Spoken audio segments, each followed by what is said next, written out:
Japanese warlords can never be repaired or forgotten, but their power to destroy and kill has been taken from them. Their armies, and what is left of their navy, are now impotent. To all of us, there comes first a sense of gratitude to Almighty God, who sustained us and our allies in the dark days of grave danger, who made us to grow from weakness into the strongest fighting force in history, and who has now seen us overcome the forces of tyranny that sought to destroy his civilization. God grant that in our pride of this hour we may not forget the hard tasks that are still before us, that we may approach these with the same courage, zeal, and patience with which we faced the trials and problems of the past 4 years. Our first thoughts, of course, thoughts of gratefulness and deep obligation, go out to those of our loved ones who have been killed or maimed in this terrible war. On land and sea and in the air, American men and women have given their lives so that this day of ultimate victory might come and assure the survival of a civilized world. No victory can make good their loss. We think of those whom death in this war has hurt, taking from them fathers, husbands, sons, brothers, and sisters whom they loved. No victory can bring back the faces they long to see. Only the knowledge that the victory which these sacrifices have made possible will be wisely used can give them any comfort. It is our responsibility, ours the living, to see to it that this victory shall be a monument worthy of the dead who died to win it. We think of our departed gallant leader, Franklin D. Roosevelt, defender of democracy, architect of world peace and cooperation. And our thoughts go out to our gallant allies in this war, to those who resisted the invaders, to those who were not strong enough to hold out, but who, nevertheless, kept the fires of resistance alive within the souls of their people, to those who stood up against great odds and held the line until the United Nations together were able to supply the arms and the men with which to overcome the forces of evil. This is a victory of more than arms alone. This is a victory of liberty over tyranny. From our war plants rolled the tanks and planes which blasted their way to the heart of our enemies. From our shipyards sprang the ships which bridged all the oceans of the world for our weapons and supplies. From our farms came the food and fiber for our armies and navies and for our allies in all the corners of the earth. From our mines and factories came the raw materials and the finished products which gave us the equipment to overcome our enemies. But back of it all were the will and spirit and determination of a free people who know what freedom is and who know that it is worth whatever price they had to pay to preserve it. Victory always has its burdens and its responsibilities as well as its rejoicing. But we face the future and all its dangers with great confidence and great hope. America can build for itself a future of employment and security. As President of the United States, I proclaim Sunday, September the 2nd, 1945, to be VJ Day, the day of the formal surrender of Japan. It is not yet the day for the formal proclamation of the end of the war, nor of the cessation of hostilities. But it is a day which we Americans shall always remember as a day of retribution, as we remember that other day, the day of infamy. From this day we move forward. We move toward a new era of security at home.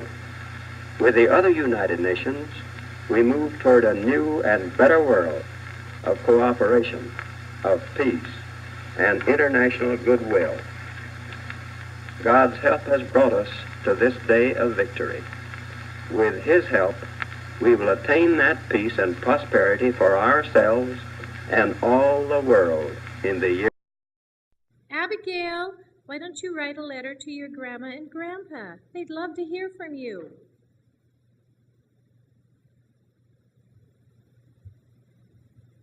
Dear Grandma and Grandpa, Mama and Daddy and I were listening to the radio when President Roosevelt announced the beginning of the war, that I felt safe at home. The war seemed so far away until Daddy had to go fight in the army. We all cried when we said goodbye at the train station. Daddy wrote letters and told how much he missed us. I wished he could be home, but now it's just Mama and me. Then Mama had to go to work. There wasn't much money with Daddy gone. Mama said there were lots of jobs for women now, doing the work that men did before the war. Mama learned to use a welder to build big ships for the Navy. After school, I went to Mrs. Henry's house with other children whose mothers worked. Mama and I went shopping on Saturdays. We walked from shop to shop and waited in long lines with our books of government stamps with red points and blue points. We all hoped there would be something by the time we got to the counter. Mama bought as much canned meat, canned vegetables, and canned fruits as she could. There were some things we couldn't get because of the food shortages. There was no coffee for Mama and never any sugar on the shelves. Instead of sugar, we bought corn syrup. It tasted terrible on cornflakes. Most of the time, the butcher shop had a sign on the window that said, "Closed, no meat." Mama and I started our own vegetable garden. President Roosevelt called them victory gardens. It was hard work, but I could hardly wait to eat our own tomatoes, carrots, and peas. Our next letter from Daddy had a different address. He had finished basic training and was on his way to fight the Japanese. When Mama finished reading, I didn't move. Daddy was going to be where the terrible battles. I thought Daddy might get killed. Then I started to cry. Mama was crying too. Some nights we had blackouts. The air raid siren would blast and we had to pull down our shades and turn out our lamps. The street lights would go out too. In the dark, I'd cuddle with Mama and we would listen to the radio. I really missed Daddy on Christmas and tried not to cry, but I had the lonelies and wondered if Daddy had them too. I wondered if Daddy was okay and when he would be home.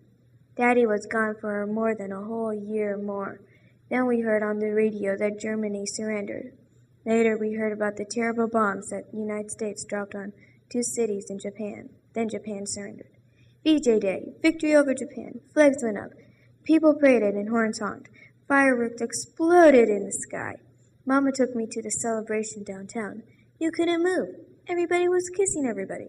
I didn't know there were so many people in the world. We won, I yelled with everybody else until I was hoarse. World War II was over. Daddy would be all right. That September I started 6th grade and waited for Daddy to come home. In December, we met Daddy at the train station. He scooped us up in a big bear hug, kissing us and lifting me high in the air. I was laughing and crying at the same time. Daddy held me tight. The war was over. Daddy was home.